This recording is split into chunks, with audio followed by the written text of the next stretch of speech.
Okay, ये जो video है हमारा ये है एक टॉपिक पे जिसका नाम है regular expression. Now regular expression कैसे है, जस्ट एक ब्रीफ सा एक इंट्रोडक्शन देते हैं। जैसे मैंने एनएफए में भी कहा था कि एनएफए में जब ड्राइंग करते हो तो तुम्हारे पास तीन चीज़ें रहती हैं। एक कॉन्कैटिनेशन, एक है यूनियन और एक है क्लोजर। याद होगा। तो वही चीज़ अगर तुम मैथमेटिकल एक्सप्रेशन फॉर्म में लिखना चाहते हो तो वो तुम रेगुलर एक्सप्रेशन से लिख सकते हो। जैसे मैं अगर कहूँ construct a regular expression that can accept any string ending with 011। That means क्या है, 011 याद है, सामने कुछ भी हो और एंड में 011 होना चाहिए। आई होप यू रिमेंबर ये एनएफए।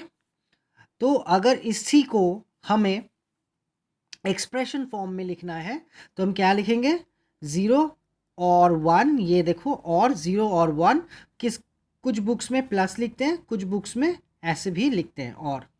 और क्या है उसका, जितना चाहे घूम सकता है। दैट मीन्स वो क्लोजर होगा, लेकिन एंड में क्या होगा, 0 1 1 होगा।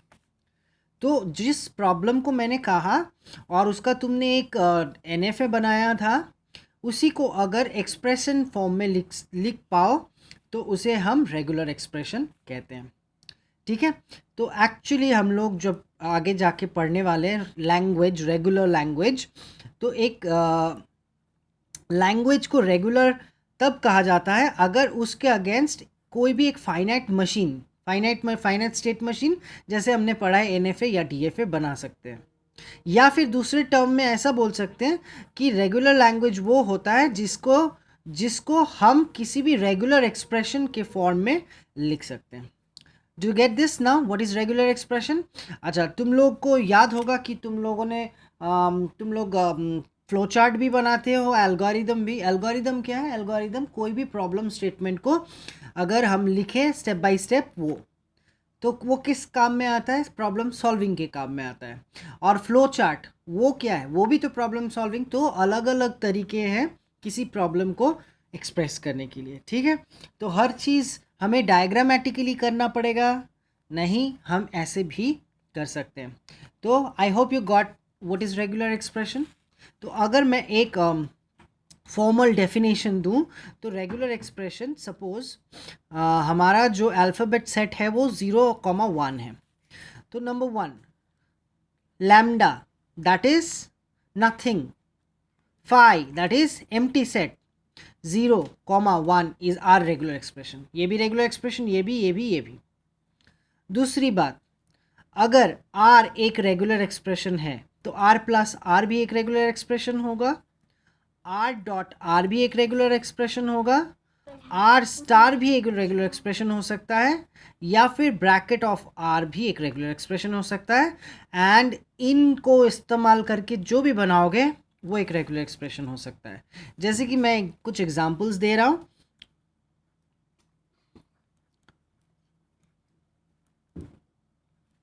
ये एक रेगुलर एक्सप्रेशन है। क्यों?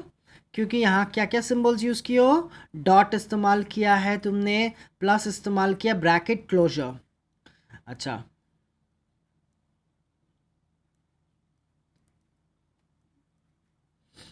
अगर मेरा अल्फ़ाबेट सिंबल है 0 1, तो क्या ये एक रेगुलर एक्सप्रेशन है? बिल्कुल नहीं, क्योंकि ए कहाँ से आ सकता है? नहीं हो सकता। माइनस सिंबल अलाउड नहीं, ये पावर सिंबल भी अलाउड नहीं है, तो ये एक रेगुलर एक्सप्रेशन नहीं हो सकता।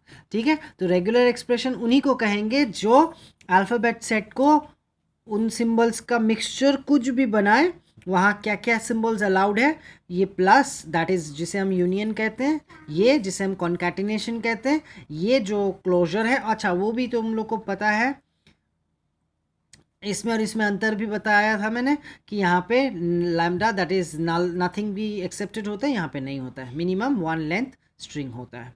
So I hope you got that thing. So if my input symbols are, I mean if my alphabet set is made up of this, then this can be also a regular expression. Suddenly this is not. Why not? Because only first brackets are allowed in that, and others ये ठीक है। लेकिन अगर मैंने ऐसा लिखा होता, अच्छा ये सिंबल्स अलाउड, ये सिंबल अलाउड है, तो भी अलाउड नहीं होता फिर से, क्योंकि alphabet set is made up of small a and small b. I can not allow one, I can not allow this other symbol. Alright, okay okay. So if I say a closure, what do you mean by that? A closure diagrammatically will be like this. And what can be accepted here? We can have a null, we can take a single a, we can take two a's, we can take three a's, and so, right? Diagrammatically, expression wise. तो क्या ये सारे, ये जो है इनके alphabet set है 0,1 और ये ए कॉमा बी, क्या ये सारे रेगुलर एक्सप्रेशन है? देख लो, चेक कर लो, यस सारे के सारे रेगुलर एक्सप्रेशन दिख रहे हैं मुझे, क्योंकि यहाँ कोई भी वायलेशन मुझे नहीं दिख रहा है। सारे में से किसी ने कॉन्कैटिनेट किया, किसी ने यूनियन इस्तेमाल किया, किसी ने क्लीन क्लोजर इस्तेमाल किया, ब्रैकेट्स तो अलाउड ही है, तो सारे के सारे। क्या तुम कह सकते हो ये किस चीज़ का है रेगुलर एक्सप्रेशन? या तो ज़ीरो, क्योंकि तुम लोग एन एफ ए ज़्यादा समझ गए हो, मैंने I think I made it clear. So diagram करके फिर देखते हैं। या तो 0 1, सॉरी, या तो तुम 0 लेके जाओगे, या फिर क्या है 1 फिर 0 का क्लोजर। दैट मीन्स या तो मेरा इसमें क्या क्या आ सकता है, 0 आ सकता है, सिर्फ 0, या फिर अगर ये पाथ में ना लूँ तो यहाँ से क्या ले सकता हूँ, 1 क्लोजर है तो चाहूँ तो बिल्कुल ना लूँ, ठीक है। फिर 1 एक बार लूँ 0, फिर 1 0 0 1 0 0 0, ये क्लोजर घूमता रहेगा, है ना। सो इससे हमें ये पता चला, या तो मेरा जो इस एक्सप्रेशन से किन को एक्सेप्ट किया जाएगा, या तो एक सिंगल 0, या फिर हर एक की शुरुआत में एक ही 1 होगा और कितने भी कॉम्बिनेशन ऑफ 0 हो सकता है। ये वाला देखो 0 क्लोजर, मतलब चाहे तो ना लूँ, बिल्कुल भी ना लूँ, है ना। पहले हम लोग बिना कुछ लेके इसको ड्रॉ करते हैं। क्लोजर मतलब चाहो तो एक बार भी ना लो, या एक बार लो, या 2 बार लो, इस तरह। पहले ये ट्राई करके देखो, क्लोजर में कुछ मत लो। तो क्या यहाँ से कुछ नहीं लिया, यहाँ से कुछ नहीं लिया, लेकिन 1 तो लेना पड़ेगा, तो 1 होगा। एक बार लो इसको मत लेना, तो 0 1 हो सकता है। एक इस बार इसको मत लेना, इसको लेना, तो 1 0 हो सकता है। फिर 0 0 1 0 0 ये सब हो सकता है। तो मैं क्या बोल सकता हूँ इस कौन सा, कि ये एक ऐसा रेगुलर एक्सप्रेशन है जिसमें मिनिमम एक 1 है और कितने नंबर भी ज़ीरोज़ आगे या पीछे हो सकते हैं। ये बड़ा आसान है, a plus b, that is either a और b का क्लोजर। दैट मीन्स कुछ भी ना भी ले सकते हैं हम लोग, है ना।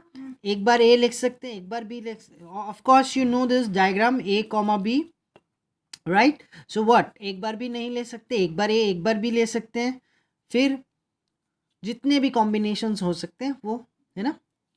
ये बता सकते हो क्या क्या है, ये है सामने क्लोजर। दैट मीन्स कितनी बार भी ए बी चाहे तो लो, लेकिन एंड कर जब करोगे तब तुम्हें ए बी बी लेना ही पड़ेगा, है ना। इससे क्या होता है, क्लोजर कुछ भी मत लो, एक बार 1 1 लो, या फिर 2 बार घूमेगा, या फिर, है ना, 6 बार घूमेगा। That means it is a expression that can accept even number of ones. ये क्या है देख लो, 4 रास्ता, या तो ए या ए बी, या बी ए या बी बी, इस तरह का क्लोजर। सो दैट मीन्स दो दो करके, या तो तुम पहले क्लोजर है ना, कितनी बार भी सोचो तुमने ए लिया, दूसरी बार घुमाने के टाइम तुमने ए बी ए लिया, फिर ऐसे सोचो पहली बार घूमते समय तुमने ए बी लिया, फिर तुमने बी ए लिया, फिर घुमा बी बी लिया। That means even length string कोई भी एक्सेप्ट हो सकता है, राइट। ओके, सो जो एन एफ एज हमने किए हैं, जो एन एफ एज, तो उनमें से कुछ प्रैक्टिस करते हैं। जैसे मैंने कहा था, या तो 0 0 से शुरू होगा या 1 1 से शुरू होगा, बाकी पीछे कुछ भी हो सकता है। तो उसका एक्सप्रेशन क्या हो सकता है, या तो 0 0 या 1 1 से शुरू होना ही पड़ेगा एंड बाद में 0 + 1 कुछ भी हो सकता है उसका क्लोजर, है ना। अच्छा, मैंने कहा था 0 1 0 एक सब स्ट्रिंग होना चाहिए, तो सब स्ट्रिंग होना चाहिए, याद होगा, कुछ भी दे दो, 0 1 0 फिर पीछे कुछ भी दे दो, तो इसका एक्सप्रेशन क्या होगा, 0 और 1 का क्लोजर, फिर 0 1 1, ये चाहो तो बिना नहीं भी लिख क्लोजर का मतलब, या फिर ये वाला, right. Okay, so what is regular expression? It's just the mathematical form of the diagrams we have been doing NFA, right? तो कुछ rules हम लोग देखते हैं और फिर उनमें से कुछ प्रूव करने की कोशिश करते हैं। कुछ बेसिक आइडेंटिटीज़ है रेगुलर एक्सप्रेशंस के, वो ये है, तो मैं इनका स्नैप तुम लोग को भेज दूंगा। लैम्डा इंटू आर, आर में r can be any regular expression, this तरह का कुछ ये है। तो इन आइडेंटिटीज़ को इस्तेमाल करके हम बड़े बड़े प्रूफ्स कर सकते हैं, लेकिन फ़िलहाल तो मैं तुम्हें इन आइडेंटिटीज़ को ही प्रूफ करना सिखा रहा हूँ। ओके, सो ये एक आइडेंटिटी है जिसे हमें प्रूफ करना है, राइट। तो आर डॉट, ये डॉट है, r closure, left hand side ले लेते हैं, r dot r closure, closure को तोड़ते हैं, आर डॉट आर क्लोजर का मतलब क्या होता है, या तो लैम्डा या सिंगल आर या 2 आर या 3 आर डॉट डॉट डॉट कहीं तक भी। साइड नोट देना पड़ेगा, since r closure equals to so and so, ठीक है। Now concatenation r dot lambda, एक बात याद रखना, p q plus r p, you shouldn't think that I can take a common p from this side, no, ठीक है, it's not like normal mathematics। अगर ऐसा होता लेफ्ट हैंड साइड में p, then you could have taken common, ठीक है, ठीक है। और अगर ऐसा होता q राइट हैंड साइड में, then you could have taken q common from the right hand side, p plus r बैठा रहता। Do remember, so I shouldn't write lambda dot r, ठीक है, when I'm concatenating you have to maintain that। so फिर 2 r हो गए, फिर 3 r हो गए, फिर dot dot dot. Now r dot lambda equal to r होता है, ये एक आइडेंटिटी है, बेसिक आइडेंटिटी, तो ये हो गया। Alright, now we have to suppose I can I take r common from that side, या आई कैन टेक इस साइड से, राइट हैंड साइड में देखो सबके राइट हैंड साइड में एक एक r है, तो r मैंने कॉमन ले लिया, तो यहाँ से do not write 1 is there, that means 1 expression I have taken it out, so I am left with lambda, and out of 2 hours I have taken 1, so I am left with 1, I have 3 hours, तो I am left with 2 hours, and so and so. What is this? This is nothing but r star, and this is what r, so this is our left hand side and right hand side। all right, let's do another proof, let's take another example, which is this one, pq whole star p equals to this one। so पहले तो मैंने left hand side को तोड़ लिया, कैसे तोड़ेंगे, lambda pq pq pq pq इस तरह से ले लिया, and then concatenate with p, I have to concatenate from this side, right side, so lambda dot p p q p p q p q p इस तरह से कर लिया। now lambda dot p is p, you know that, and we wrote this one। now can I take from left side p? yes, common, her expression के left में एक p तो है, so p कॉमन ले लिया, तो यहाँ lambda बचा, यहाँ q p बचा है, यहाँ q p, यहाँ पे q p and so on। so what is this? it's nothing but q p whole star। so this is our proof, ठीक है। I hope you understood this one।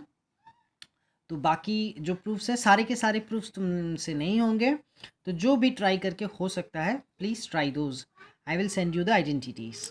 Alright.